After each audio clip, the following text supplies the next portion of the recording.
voulons passer un petit moment d'écoute, de partage de la parole de notre Dieu. Alléluia. Alors, comme vous le savez, nous sommes sur une série d'enseignements que nous sommes en train de développer et ces enseignements portent le thème de qui nous attire ces malheurs. Nous avons développé la fois passée un sous-thème bien. Aujourd'hui, nous voulons encore continuer avec un nouveau thème. Nous voulons continuer avec un nouveau thème. Et ce thème est tiré du livre de Proverbes, chapitre 15e, le verset 27. Alléluia. Nous le lisons dans la version Louis II, 1910. Au verset 27e, dans la version Louis II, la Bible me dit « Celui qui est avide de gain trouble sa maison, mais celui qui est le présent vivra. » Alléluia. Dans d'autres versions, la Bible dit « Celui qui est avide de gain s'attire des malheurs. » Alléluia. Nous voulons lire encore Ésaïe chapitre 1er, le verset 23. Ésaïe chapitre 1er, le verset 23. La parole de l'Éternel me dit ceci. « Tes chefs sont rebelles et complices de voleurs. Tous aiment les présents et courent après les récompenses. Ils ne font pas droit à l'orphelin et la cause de la veuve ne vient pas jusqu'à eux. » Nous passons, nous lisons Jacques chapitre 5, le verset 1 à 6 pour terminer. Jacques chapitre 5, le verset 1 à 6, la parole de l'Éternel me dit ceci, toujours dans la même version.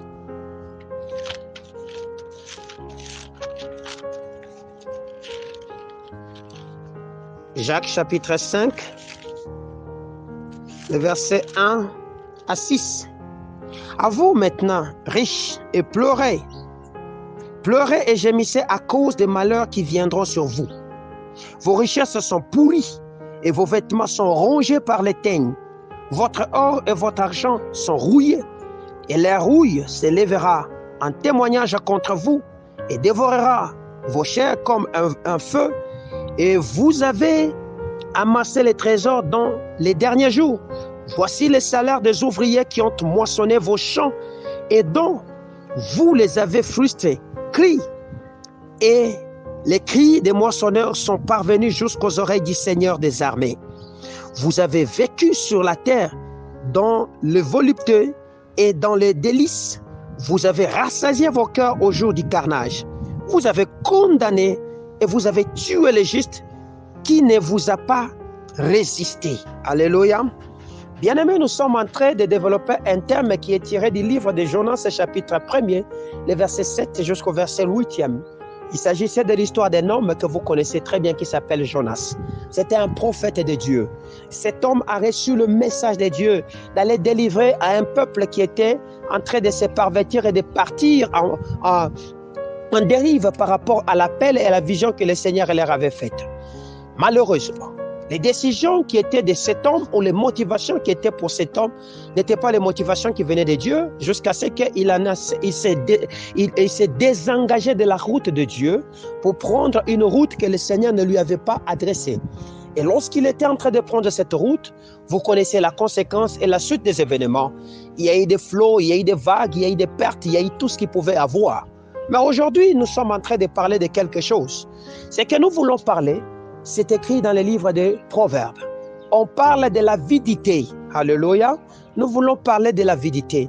On dit que celui qui court devant, on dit que celui qui est en train de courir derrière, celui qui est en train de courir derrière les gains, alléluia, s'attire des malheurs. Alléluia. Ou appelle le trouble dans sa maison. Celui qui est en train de courir derrière ce qu'on appelle les gains. Alléluia. Alors, je me suis posé la question, mais comment est-ce que l'avidité fait attirer des malheurs dans la vie de quelqu'un? Et pourquoi est-ce que le Seigneur, lorsqu'il parle de l'avidité, il en insiste un peu trop? Que ce soit dans le Nouveau Testament et comme dans l'Ancien Testament, on a parlé beaucoup de ce thème qu'on appelle l'avidité. Alors, il faut comprendre et cerner le concept de l'avidité, c'est quoi? Pour mieux comprendre ce que nous voulons vous enseigner ce matin. Pour comprendre cela, il faut donc définir le concept qui s'appelle l'avidité. L'avidité, en un mot, se définit comme étant ce désir ardent, insatiable, immodéré qu'a quelqu'un à obtenir ou avoir quelque chose. Un désir profond et ardent. C'est ce que nous appelons l'avidité. Alléluia. Or, de nos jours, nous connaissons que le monde est gouverné par ces principes de l'avidité, du matériel. Tous sont en train de courir dans la possession du matériel. Alléluia. Et cette possession passe par plusieurs manières. Il y a des gens qui veulent tout posséder. Posséder des terres, posséder des maisons, posséder l'argent, posséder des richesses, posséder l'or, posséder tout ce qu'il y a sur la terre et que ces choses ne courent que vers eux. Et c'est comme ça que le monde aujourd'hui est en train de vivre comme des castes, comme on dit. Vous comprenez? De groupes de gens qui se sont créés des lobbies. Ils veulent qu'eux seuls puissent avoir, les autres ne puissent pas avoir. Et lorsque le Seigneur commence à parler par la bouche de Jacques, il est en train d'avertir les hommes par rapport à cet état de choses et par rapport à cette histoire. Bien-aimés, l'avidité, cet amour exagéré, ce désir exagéré de vouloir posséder, de vouloir tout avoir, attire des malheurs dans ce que vous êtes en train de faire. C'est vrai. Vous allez me dire, comment est-ce que cette histoire, qu'est-ce que cette histoire a à faire avec ce que nous sommes en train d'étudier? Bien-aimé, lorsque le Seigneur est en train d'envoyer cet homme de Jonas, il l'a envoyé pour aller annoncer la bonne nouvelle dans un coin qu'on appelait Ninive. Ce coin où il devait aller annoncer la bonne nouvelle, c'était une petite ville que le Seigneur avait compassion, parce que c'est un Dieu bon. Il avait compassion de ces coins afin qu'il puisse délivrer ce peuple. Et comme la délivrance n'est pas que par un homme, il avait à utiliser alors un homme. Cet homme qui devait donc annoncer la bonne nouvelle à ces gens là-bas s'appelait Jonas. Malheureusement, quelque chose de dangereux va se passer, quelque chose d'étonnant va se passer. Au lieu qu'il s'engage sur le chemin de la proclamation du salut, cet homme s'est engagé sur le chemin du commerce, si je peux le dire, des gains. Alléluia. Pourquoi? Parce que Tarsis, qui est le contraire de Ninive, Tarsis, c'était un carrefour de commerçants. Tarsis, c'était un lieu où il se faisait des commerces. La Bible n'a pas spécifié clairement en disant que Jonas était en train de partir à la recherche de l'argent. Mais lorsque nous voulons interpréter les faits, nous voulons interpréter ce qui était en train de se faire, nous comprenons que cet homme de Jonas, tant soit peu, était parti à la recherche des gains. Et ces gains qu'il cherchait, c'était de l'argent. Parce qu'il se disait pour lui, c'est Dieu, c'est un Dieu compatissant, c'est Dieu, c'est un Dieu bon, il va certainement pardonner, il va certainement faire. Ça ne sert à rien que je puisse aller annoncer la bonne nouvelle, parce qu'il est ce Dieu bon. Qu'est-ce qu'il faut faire? Il faudra que je cherche de l'argent. C'est comme ça qu'il s'est engagé sur le chemin de l'argent. C'est vrai. Il en est ainsi de beaucoup de chrétiens aujourd'hui. Il y a des gens qui viennent, qui s'engagent à prier juste parce qu'ils ont besoin d'argent. Il y en a de ceux-là qui sont là en train de passer des jours et des jours, des jeûnes parce qu'ils sont en train de prier parce qu'ils veulent de l'argent. Mais il y a aussi de ceux-là qui ont Jésus, mais qui ont renoncé les assemblées locales dans lesquelles ils étaient dédiés pour vivre. Et ils se sont lancés dans la bataille des gains, dans la bataille de l'argent. Vous comprenez? Le terme argent a été beaucoup plus développé dans le proverbe et même dans la Bible tout entière. Le terme de l'argent. Or, si nous voulons confondre les concepts avidité avec les termes de l'amour de l'argent, il en dégage un seul mot qui s'appelle la cupidité. Or, la cupidité tire sa racine dans ce que nous appelons l'idolâtrie. Alléluia. Dieu considère les cupides comme étant des idolâtres. Dieu considère les avides comme étant des idolâtres. Voilà pourquoi lorsque Paul commence à faire sa lettre à ces gens là-bas, il dit que nous devions fuir ces gens et que nous ne devions même pas partager un temps ensemble avec ces gens qui se disent être frères, mais qui ont en eux l'esprit de la fornication, l'esprit de l'idolâtrie, l'esprit de l'avidité. Alléluia. C'est écrit dans les livres de Corinthiens. Voilà un peu le danger que présente cet esprit qui s'appelle l'avidité. Alléluia. Alors, qu'est-ce qu'il faut comprendre? Comment se développe et comment se manifeste cet esprit pour qu'il vous attire ainsi des malheurs, afin de bloquer la bonne marche de Dieu? Alléluia. Nous sommes dans le livre de Jacques. Jacques chapitre 4, le verset 1 à 2. Vous allez comprendre ce que la Bible me dit. Jacques chapitre 4, le verset 1 à 2. La Bible me dit ceci, toujours dans la version Louis II, 1910. Alléluia. Voici ce que la parole de l'Éternel me dit. La parole de l'Éternel me dit, d'où viennent les luttes et d'où viennent les querelles parmi vous? N'est-ce pas de vos passions qui combattent dans vos membres? Vous convoitez, vous ne possédez pas. Vous êtes meurtriers et enviés. Vous ne pouvez pas obtenir. Vous avez des querelles et des luttes et vous ne possédez pas parce que vous ne demandez pas. Alléluia. Nous comprenons que l'avidité, alléluia, que nous avons dit, qui est ce désir ardent, insatiable, c'est-à-dire quelqu'un qui n'atteint pas la satiété, qui n'est pas rassasié, il veut toujours avoir. Ce désir ardent a deux racines principales. Parmi les deux racines principales de l'avidité, nous parlons de ce qu'on appelle des passions impures. Alléluia. Nous parlons de ce que nous appelons la convoitise. Lorsque ces deux choses se combinent, ces deux choses génèrent ce que nous appelons des luttes, des meurtres, des querelles. Alléluia. Voilà pourquoi beaucoup de gens qui sont à la quête de l'argent, lorsque parmi vous, vous avez quelqu'un qui est avide d'argent, des gains excessifs, vous verrez que cet homme sera, vous allez le découvrir comment, ça sera la personne qui sera à la base des querelles parmi vous. Alléluia. Parce qu'il voudra toujours avoir plus par rapport à vous. Il voudra profiter de tout ce qui est au-dessus de vous. Voilà pourquoi le Seigneur nous avertit. Alléluia. Mais en réalité, j'ai dénombré quelques 9 ou 8 manières dont se manifeste cet esprit ou ce démon qu'on appelle l'avidité. Alléluia. Un homme avide, alléluia, développe ce que nous appelons en lui de manière générale un sentiment ou un esprit de gémissement. Alléluia. C'est un monsieur qui sera toujours en train de gémir. Lisons Philippiens chapitre 2, le verset 15e.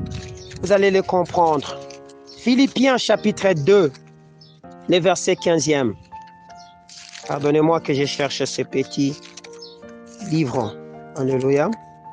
Philippiens chapitre 2, le verset 15e. Si parmi vous, il y a quelqu'un qui le trouve rapidement, il peut nous le lire. Alléluia. Philippiens, oui. Philippiens chapitre 2, le verset 15e. Voici ce que la parole de l'Éternel me dit. Enfin que vous soyez irréprochables et purs, des enfants de Dieu irréprochables au milieu d'une génération de pervers corrompus, parmi lesquels vous brillez comme des flammes dans le monde. Alléluia. Enfin que vous soyez comment? Purs dans un monde pervers et corrompu. Un monde pervers, un monde corrompu.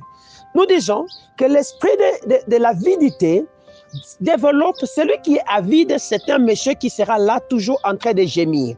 Le gémissement, c'est quoi? Le gémissement, c'est une forme de cri, vous comprenez, permanent, de quelqu'un qui souffre, de quelque chose qu'il désire avoir mais qui ne sait pas obtenir. Le gémissement, je peux aussi le confondre comme des murmures, vous comprenez? Mais c'est un peu différent des murmures parce que les murmures, ce sont des cris bas. Mais les gémissements, ce sont des cris hauts. Vous comprenez? Quelqu'un pousse des cris parce qu'il veut avoir. Donc, c'est quelqu'un qui est, de manière générale, tellement plaintif autour de vous. Il est là toujours, non, pourquoi seulement moi? Pourquoi seulement ceci? Pourquoi? Donc, il dégage ce qu'on appelle un esprit amer. Il dégage un sentiment amer. Il dégage la poisse des regrets, des murmures, de tout cet ensemble là-bas. Et cela, c'est dû à ce démon qui cache en lui, qui s'appelle l'avidité. Alléluia. Il est donc un monsieur avide de vouloir posséder plus.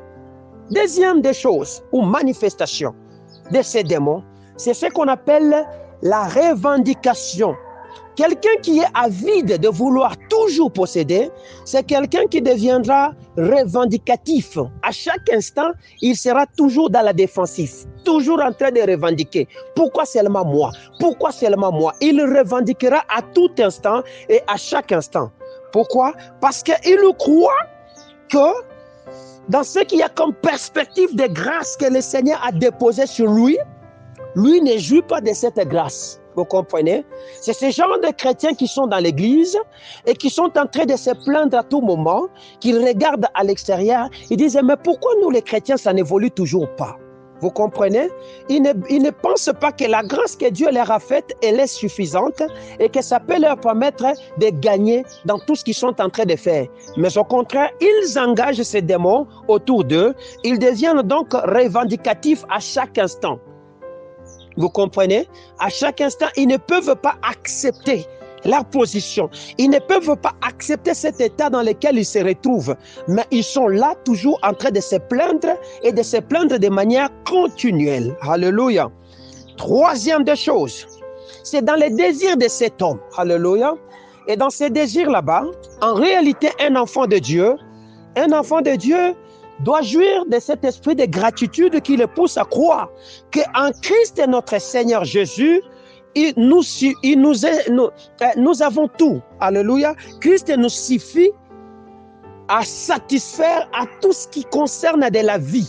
Vous comprenez? Voilà ce qu'un enfant pouvait avoir comme sentiment de gratitude. Mais un avide, lui, ça ne suffit pas. Avoir Jésus pour lui, ça ne suffit pas.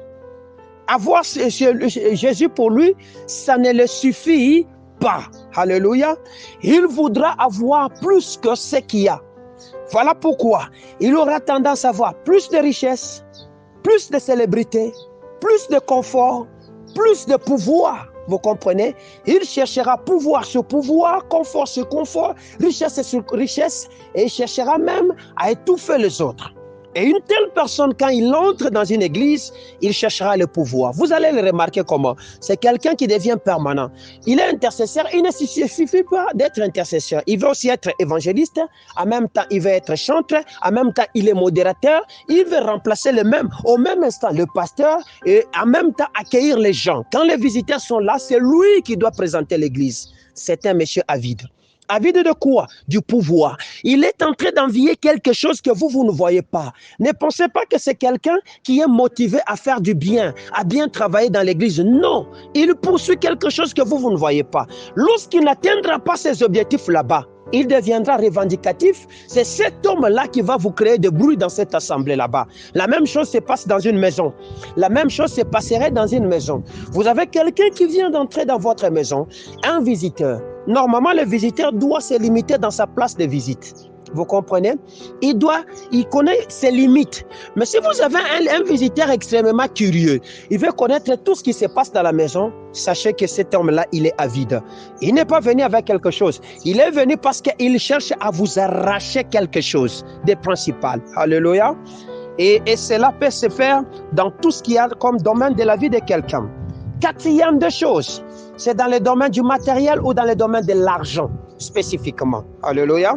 Un avide, c'est quelqu'un, quand il a l'argent, dans son jargon, il ne dira pas que Dieu m'a donné.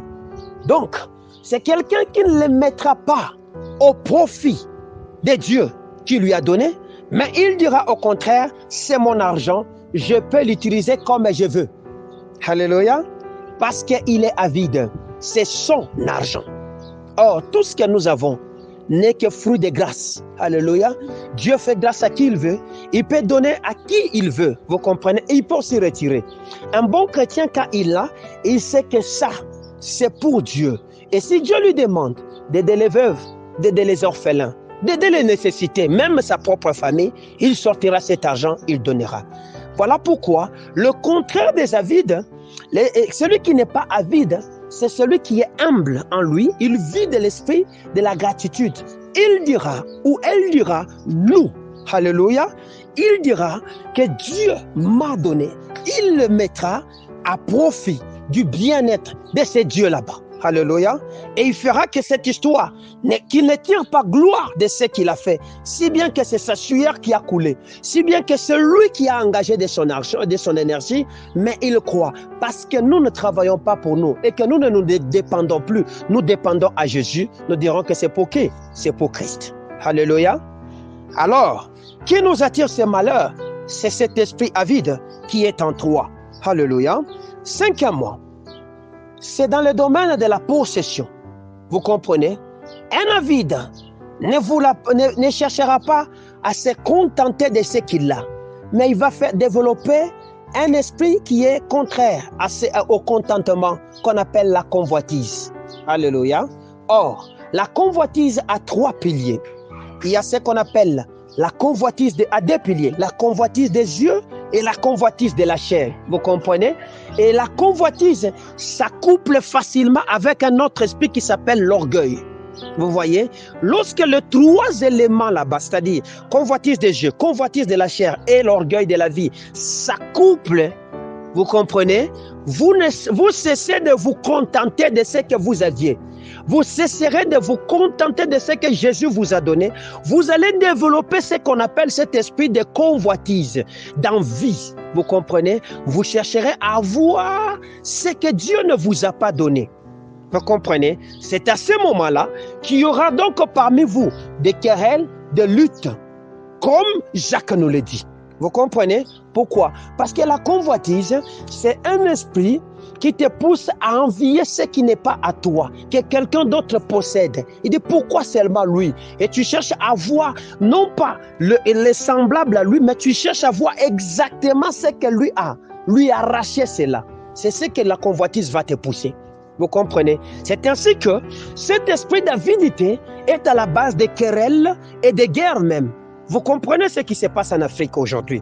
Il y a une nation qui se lève sur l'autre nation parce que cette petite nation est en train d'envier ce qui est là-bas. Il croit que le peuple que Dieu a mis là-bas, ce sont des peuples inutiles et que lui est le peuple sanctifié. Il doit avoir ce qu'eux, ils ont. Alors, quand il vient, parce que les autres lui résistent, il y a des guerres qui se créent. C'est-à-dire, les peuples qui font cela, ou le président qui fait cela, c'est un président avide. Est-ce que je parle à quelqu'un? Même si vous êtes dans une maison et que cela s'est fait ainsi, sachez qu'il y a cet esprit d'avidité qui est là. Alléluia. Dans l'église, vous allez voir comment que ce démon est déjà parmi vous et qu'il a pris possession au milieu de vous. C'est-à-dire que celui qui est avide ou qui développe cet esprit d'avidité en lui, c'est un homme qui a cessé de servir, mais il veut qu'on puisse le servir lui. Vous comprenez? Or, ce n'est pas cela la chrétienté. La chrétienté, c'est que nous mettons au service des autres, comme dans une famille. Vous voyez? Nous nous disponibilisons à servir les autres. C'est toi qui étais en train d'intercéder ici. Tu as cessé d'intercéder. Tu veux qu'on commence toujours à intercéder pour toi. C'est toi qui étais en train de venir arranger les chaises. Tu as cessé. Tu veux que le matin, parce que tu as tellement envie de dormir, qu'on prépare pour toi et que tu viennes t'asseoir. Vous comprenez? Pose-toi la question. Qu'est-ce qui te pousse à cela? Peut-être que les motivations qui étaient les tiennes, vous comprenez?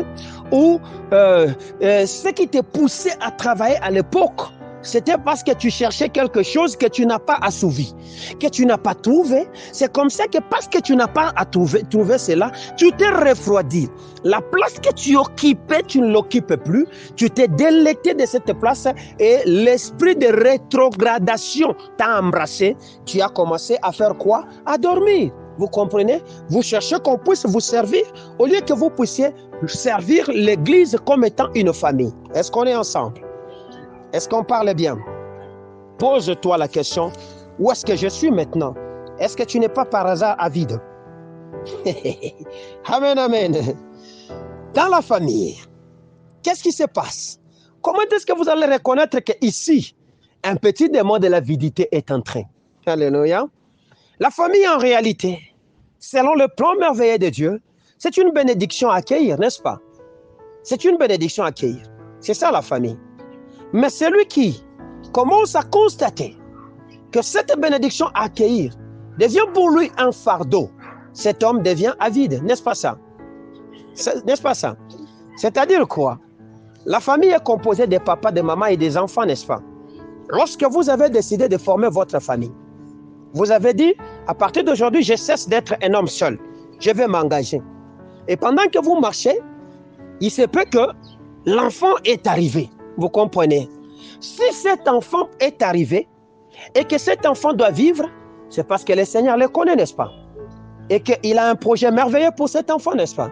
Mais si vous pensez maintenant que cet enfant qui vient d'arriver est un fardeau pour nous et que nous ne pourrons pas vivre mieux avec lui, nous devons faire quoi? L'expulser.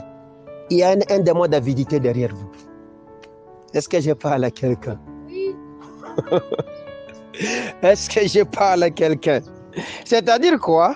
C'est un fardeau à fuir. Cette personne va fuir cette responsabilité là-bas. Il dit que si cet enfant venait, il deviendra une charge pour nous. Qu'est-ce qu'il faut faire? Arrêtons la vie.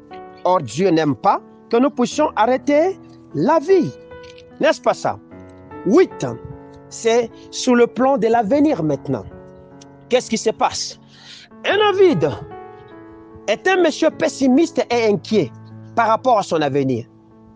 Il va te dire toujours, n'est-ce pas que tu as commencé à grandir? Est-ce que tu considères ce qui va venir demain? Tu penses que nous serons seulement comme ça? Vous comprenez? Ça, c'est un avide. Parce qu'il développe des natures qui sont contraires à celles de l'esprit. La nature des enfants de Dieu, c'est cette nature d'optimisme et d'espérance. On peut le lire? 2 Corinthiens chapitre 4, versets 7 à 8 et 7 à 9. Lisons, hein? Parce que beaucoup de gens tombent dans ces filets. Ces filets est un filet très, très, très dangereux. 2 Corinthiens chapitre 4, les versets 7 à 8, dans la version Louis II 1910, nous lisons au nom de Jésus. Voici ce que l'Éternel dit. Nous portons ces trésors dans des vases de terre, afin que cette grande puissance soit attribuée à Dieu et non pas à nous. Nous sommes pressés de toute manière, mais non réduits à l'extrémité dans la détresse, mais non dans le désespoir. Persécutés, mais non abandonnés. Abattus, mais non perdus. Portant toujours avec nous dans notre corps la mort de Jésus, afin que la vie de Jésus soit aussi manifestée dans notre corps. Alléluia. C'est-à-dire quoi? Paul est en train d'enseigner. Malgré les combats, il croyait qu'il ne pouvait pas, malgré qu'il pouvait être abattu à un certain moment, mais cela ne pouvait pas l'amener à croire qu'il est perdu. Vous comprenez? Malgré qu'il pouvait être persécuté, il ne pouvait jamais désespérer croire que Jésus l'a abandonné. Vous comprenez? Vous pouvez bien sûr connaître des moments de troubles, des moments de persécution, des moments où vous serez dans des questionnements pour dire est-ce que Christ est là? Sachez qu'il est là. Pourquoi? Parce qu'il a dit, je serai avec vous jusqu'à la fin des temps. Mais il n'a pas aussi dit qu'il n'y aura pas de tribulations. Il a dit au contraire, vous connaîtrez des tribulations dans le monde, mais sachez que j'ai fait quoi? J'ai vaincu. C'est-à-dire, il y aura des moments de rejet, il y aura des moments de difficultés qui viendront. Au-delà de tout ce que vous vivrez, sachez que le Christ est là. Est-ce que je suis ensemble avec quelqu'un? Que mon Dieu vous bénisse. Oui. Pour terminer maintenant, vous allez comprendre comment que ces démons se manifestent en vous. C'est-à-dire que votre état d'âme est motivé par ces démons qu'on appelle la cupidité ou l'esprit de gain devant ce qu'on appelle les affaires. Vous êtes prêt à tout abandonner. Abandonnez votre Seigneur. Abandonnez votre église. Abandonnez les moments de jeûne parce qu'on vous a dit que l'argent est là. Vous comprenez? Vous devez d'abord partir chercher l'argent parce que vous croyez que si vous ne cherchez pas cet argent, vous n'allez pas vivre. Sachez que si le Seigneur qui sait faire manger les oiseaux sans qu'ils puissent s'aimer, sans qu'ils puissent travailler, il est capable de vous faire manger aussi vous. Ce n'est pas votre courage ou votre force qui vous procure les gains que vous avez, que vous cherchez. Mais c'est la grâce de Dieu qui vous donne. Combien sont en train de travailler plus fort que vous aujourd'hui? Ne trouvent pas. J'ai parmi nous un serviteur de Dieu que j'aime bien. Ce serviteur, une fois, on a parlé avec lui. Il m'a dit, papa, j'ai tout fait dans ma vie. J'étais dans des carrières, j'ai fait des tranchées, j'ai fait ceci, je suis devenu maçon, j'ai même soudé, mais en définitive, je n'ai rien gagné. Alléluia. Voilà ce que cet homme a fait. Or, s'il vous étale toutes ces choses, il avait toutes les opportunités de se faire beaucoup d'argent. Mais pourquoi ce n'est pas venu? Parce que tout est grâce. Alléluia. Parce que là que toi, tu penses que ici, moi, je vais engager beaucoup d'argent, peut-être que tu ne trouveras pas. Mais d'autres là qui pensent qu'ici, il n'y a rien, c'est là qu'ils vous trouvent beaucoup d'argent. N'est-ce pas ça? Donc tout est grâce. Mettez d'abord Christ en avant et le reste après. Voilà pourquoi la Bible me dit, affectionnez-vous aux choses d'en haut et tout le reste vous sera donné par-dessus. Est-ce que vous êtes encore dans cet état de choses ou vous êtes en train de venir ici dans cette assemblée parce que vous avez peur du lendemain, parce que vous pensez que ce sera catastrophique, parce qu'on vous a dit que nous courons le moment des élections et que ça peut être dangereux. C'est comme ça que vous avez commencé à prier. Parce qu'à la fin de l'année, vous avez entendu, oui, dire dans vos oreilles que c'est un moment où le trône de Satan réclame beaucoup de sang. C'est comme ça que vous avez décidé sciemment d'abandonner votre lit. Voilà pourquoi vos prières deviennent improductives. Alléluia. Et ces prières ne vous donnent rien parce que vous priez mal, comme Jacques nous le dit. N'est-ce pas ça? Vous priez pour vos intérêts. Alléluia. Alors, nous devons donc comprendre que le monde dans lequel nous vivons est voué à un véritable culte au bien-être. Voilà pourquoi Jésus pouvait nous dire que nous sommes dans le monde, mais nous ne sommes pas du monde. Alléluia. Il nous avertit de ne pas convoiter ni d'envier. Alléluia. Si vous voulez vivre en paix sur le bateau de la destinée de votre gloire, n'enviez pas. Ne soyez pas avides. Alléluia. Mais contentez-vous de ce que Christ vous donnera et vivez selon le moyen que le Seigneur vous donnera. C'est ainsi que le Seigneur a fait que d'autres ont une grosse bouche, d'autres ont des petites bouches. Parce que dans des grosses bouches, il peut aussi manger proportionnellement à sa grosse bouche. Celui qui a une petite bouche mangera par rapport à une petite bouche. Vous comprenez? Vous êtes comme cet oiseau qui a une petite bouche, mais qui cherche à avaler un crapaud. Vous allez vous étrangler, vous allez vous étouffer. Voilà pourquoi vous travaillez beaucoup, vous ne trouvez pas. Alléluia. Lorsqu'on vous cherche, vous êtes vous-même dans l'emploi libéral. Vous-même, vous êtes dans la fonction publique. Vous êtes vous-même, vous cumulez 200 emplois, mais les 200 emplois ne vous donnent rien. Parce que vous ne travaillez pas bien. Non pas selon la directive de Dieu, mais vous priez selon vos convoitises pour assouvir votre soif.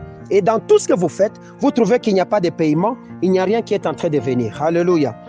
L'avidité peut être grave, alors très grave, plus que même grave. Voilà pourquoi Paul est en train de dire, il les classe dans la catégorie des péchés à proscrire et à fuir, comme la fornication, l'idolâtrie. Alléluia. Et que Paul nous dit de ne même pas fréquenter un tel homme. Est-ce qu'on peut le lire? 1 Corinthiens chapitre 5 verset 11, rapidement. Voici ce que la parole de l'Éternel me dit au verset 11e. Maintenant, ce que je vous ai écrit, c'est de ne pas avoir de relation avec quelqu'un, c'est nommant frère, qui est impudique, ou cupide, ou idolâtre, ou outrageux, ou ivrogne, ou ravisseur, de ne pas même manger avec un tel homme. Vous comprenez? Ça c'est Paul. Il dit de ne pas même manger avec un tel homme. Pourquoi? Parce que la mauvaise compagnie corrompt les bonnes mœurs. Celui qui te parle toujours, l'argent, l'argent, l'argent, il va te communiquer l'esprit de l'amour de l'argent. Vous comprenez? Celui qui te parle de toujours, oh, il faut prendre, avoir, tu auras toujours tendance à chercher à avoir. Est-ce que je parle bien? C'est-à-dire quoi?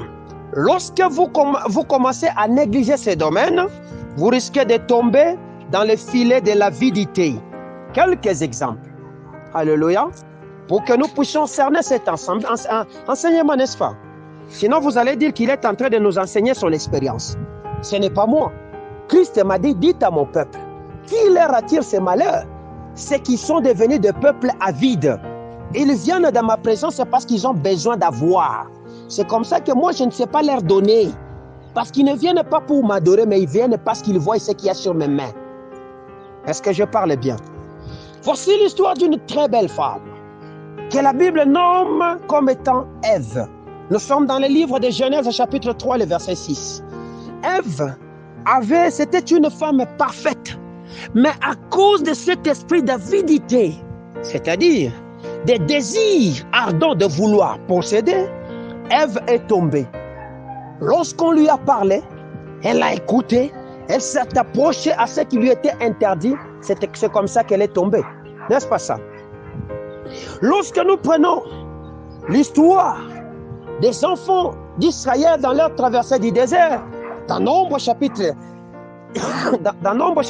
11, on relate l'histoire des enfants d'Israël. Au lieu de se contenter de la manne et de la caille que le Seigneur leur donnait, ils ont commencé à cause de l'avidité à dire il était donc préférable de manger les concombres que nous avions laissés en Égypte. Alors que ce qu'ils mangeaient là-bas, c'était à la sueur, était difficilement. Dieu le donnait facilement, mais parce qu'ils étaient avides, ils ne pouvaient pas se contenter. Un avide ne se contentera pas de son 100 000 francs qu'on lui payera, mais il cherchera à avoir des millions, alors que dans son plan génétique, les millions n'ont pas été écrits. C'est comme ça que certains vont chez les devins et les marabouts pour chercher à avoir plus. On vous donnera, mais vous mourrez dans les années qui vont suivre. Est-ce que je parle à quelqu'un? 3. Jéricho. Lorsque Israël arrive à Jéricho, Dieu donne l'ordre de tout détruire. Mais ce qui était de précieux, de les prendre, de les conserver pour l'église, n'est-ce pas ça, pour sa maison. Mais un homme avide, qu'on appelait Akan, qu'est-ce qu'il dit? Dans Josué chapitre 7, le verset 20e, il a trouvé que c'était bon. Voilà pourquoi il a fait quoi? Il a pris. Et il a fait quoi? Il a caché. Parce qu'il avait pris. Akan a cessé d'être une bénédiction pour Israël, mais Akan est devenu un malheur. Akan a attiré le malheur à Israël. À cause de lui, quelques 36 personnes ou 30 combien de personnes étaient tombées devant une très petite ville qu'on appelait Haï. N'est-ce pas ça? À cause d'un seul homme avide. C'est-à-dire, si au milieu de cette assemblée, nous avons des hommes avides ou des femmes avides, nous pouvons subir des malheurs et des atrocités. Pourquoi? Parce que parmi nous, il y a des gens avides. Alors regarde-toi. Comment est-ce que tu es en train de mener ta vie? Lorsque tu es dans une maison où un mari ou une femme est avide, cette maison n'existera pas. Alléluia. Nous vous avons lu l'histoire dans le livre des Proverbes, chapitre 15e, que je vais encore relire avec vous, le verset 27, pour que vous puissiez mieux le cerner, n'est-ce pas ça? Que nous dit la Bible? La parole de l'Éternel me dit ceci, au verset 27e. Celui qui est avide des gains, celui qui est avide des gains, trouble sa maison. Alléluia. Attire des malheurs à sa maison. C'est lui qui est avide de gains. Un homme ou une femme, même des enfants. Ça, c'est moi qui ajoute. Vous troublez votre maison. Pourquoi? Vous êtes en train de courir vers quelque chose que Dieu ne vous a pas préparé, au lieu de vous contenter à ce que Dieu vous a donné. Voilà pourquoi vous allez constater, lorsque l'un des partenaires dans une famille commence à développer ces petits démons, les querelles, et les murmures commencent dans ces couples là-bas. Vous allez comprendre que le trouble commence entre papa et maman. À chaque fois, oh non, moi je ne veux pas ceci. Parce que l'une ou l'autre est en train de chercher à voir ce que le mari n'a pas ou la femme n'a pas. Et les bruits commencent dans la maison. Alors, qui nous attire ces malheurs? Parce que ces troubles-là ne constitueront pas un climat favorable au développement. Dans un pays où il y a des troubles, le développement ne viendra jamais. Lorsque vous faites des affaires et que le bruit commence, vous n'allez pas trouver cet argent. J'ai un principe que je développe souvent avec des amis. Nous disons toujours là où nous travaillons, nous disons toujours que l'argent n'aime pas le bruit. Alléluia. Lorsque je commence à faire des affaires, et que l'un de nous commence à faire des bruits autour de ce que nous devions avoir, nous laissons cette affaire. Pourquoi? Parce que la conclusion, elle est déjà immuable, elle est automatique. C'est que nous n'allons rien posséder et de manière générale, ça n'arrive pas. Alléluia. Voilà. C'est que cet homme, lors de la prise de Jéricho, il a pris ce qui était voué à l'interdit et il est devenu un danger permanent. Qu'est-ce que toi tu as pris, que tu nous as amené dans cette assemblée, qui fait qu'aujourd'hui, ce que nous cherchons, nous ne le trouvons pas? Pose-toi la question pendant que je suis en train de t'enseigner. Géasi, alléluia. Vous connaissez l'histoire de Géasi. À côté d'un homme spirituellement puissant, averti, Cet homme ne s'est pas seulement contenté de les former, mais il a aussi averti de tout ce qui pouvait venir, de ne pas tirer gloire aux choses de Dieu. Lorsque Géasi voit ce qu'on les a présentés, son maître les refusant, il s'est tourné lui-même. Il est allé prendre. Et ce jour-là, ce qu'il avait pris était la lèpre qu'il était en train de prendre sur sa vie. On n'a plus parlé de Géasi comme étant le successeur d'Élisée, un grand prophète qui devait venir, parce que lui devait recevoir la triple onction, parce que Élisée en avait la double, n'est-ce pas ça? Mais Géasi avait tout perdu. Il avait la lèpre et il est allé mourir avec sa lèpre. Est-ce que je parle à quelqu'un? Judas, vous connaissez l'histoire de Judas? À cause de 33 petits billets d'argent, il a vendu son maître, un puissant, un homme qu'il considérait. Il avait même cru à son enseignement. À cause de l'argent, c'est-à-dire de la cupidité, il est tombé dans ces filets là-bas. C'est pour dire quoi?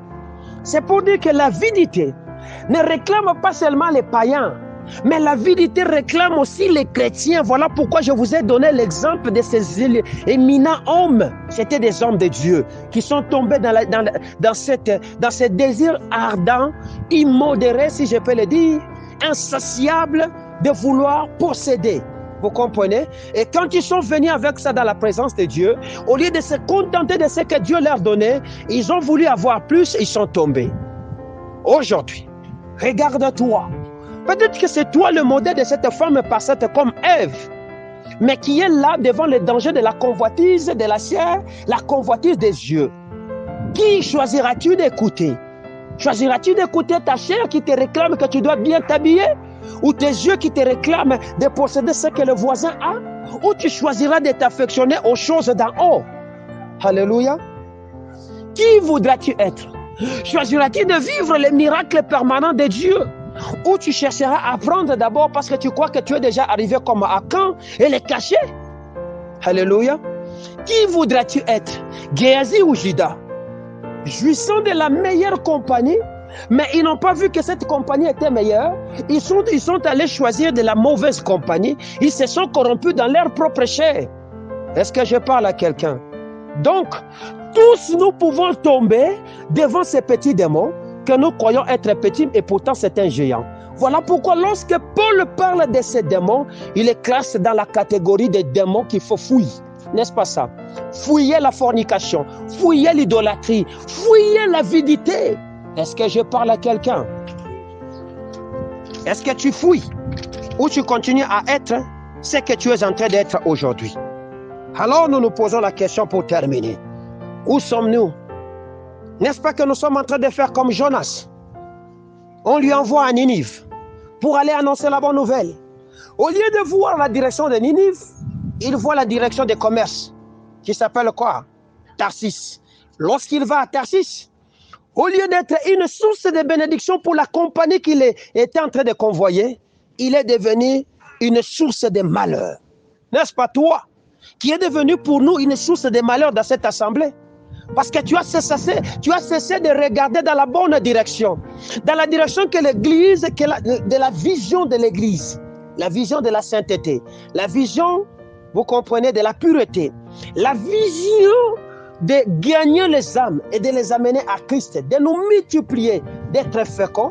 Mais toi, tu es entré dans cette vision de te soustraire, de te réduire. Et tu ne regardes plus dans la bonne direction.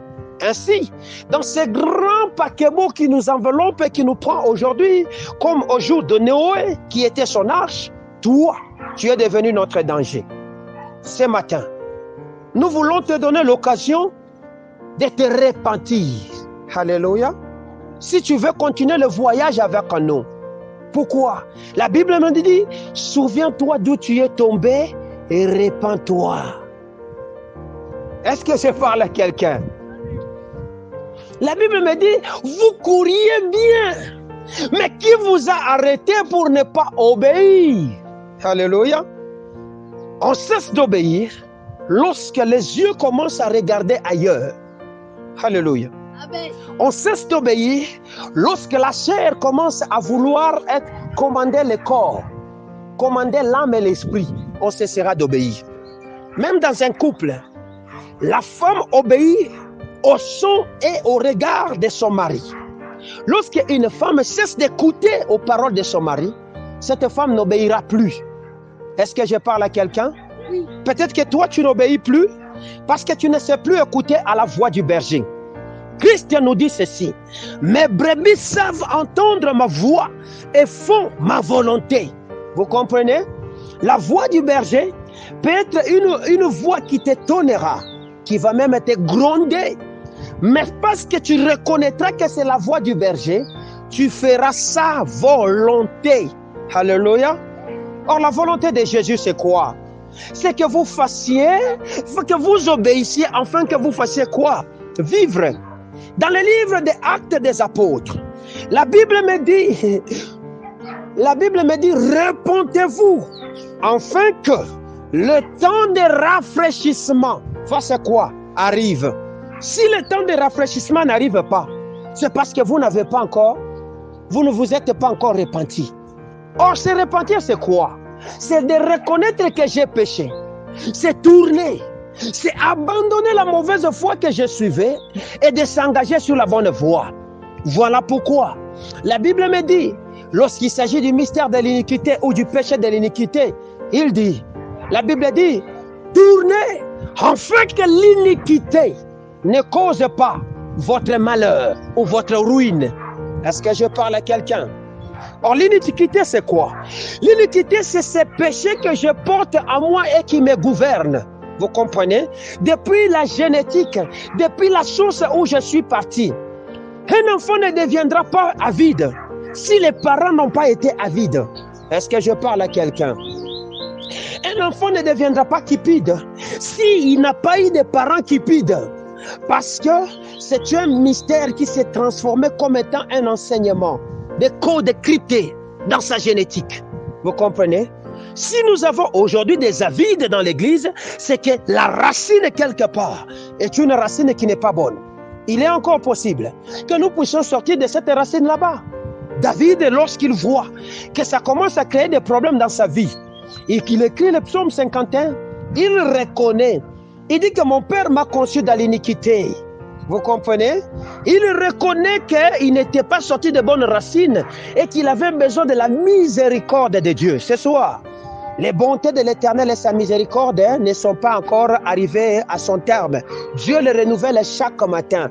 Et il est venu pour quelqu'un ce matin, si et seulement si cette personne est capable de reconnaître seulement qu'il a péché. Alléluia. La Bible me dit dans 2 Chroniques chapitre 7, le verset 14, lorsque je fermerai les ciels, lorsqu'il n'y aura plus de pluie, si mon peuple sur qui est invoqué mon nom, alléluia, s'humilier, prier, chercher ma face, se détourner de ces mauvaises voies, moi l'Éternel, je ferai quoi? Je le guérirai. Je guérirai son pays. Vous comprenez? Il a donné des conditions. Lorsque je ferai quoi? Je fermerai le ciel. Ça fait un temps que ton ciel est resté tellement fermé. Il n'y a ni pluie, ni rosée, il n'y a rien. Tout ce que tu es en train de mettre à terre ne pousse pas. Et tu te poses la question, qui m'attire ce malheur? Mais l'ennemi n'est pas dehors, l'ennemi est avec toi. C'est que tes intérêts, tes motivations ne sont plus les motivations de Yahweh, mais ce sont les motivations charnelles qui te poussent à envier, à chercher ardemment, de manière cupide, ce que le Seigneur ne t'a pas préparé. Voilà pourquoi tu deviens une charge pour la communauté. Dans le bateau qui doit nous amener dans la destinée, nous sommes obligés de décharger la marchandise à cause de toi, de jeter certaines histoires à cause de toi. Nous nous appauvrissons à cause de toi. Parce que toi, tu es là. Tu as choisi de dormir. Et pourtant, tu connais ce que tu es en train de faire. Est-ce que je parle à quelqu'un? Tu le connais très bien. Ce que je parle ici, tu le connais. Ce n'est pas quelque chose d'étrange. Tu le connais. Terminons avec un dernier passage que je vais lire avec vous. 1 Timothée chapitre 6, verset 10. Alléluia. 1 Timothée chapitre 6, le verset 10. Voici ce que la parole de l'Éternel me dit. Je suis dur envers toi.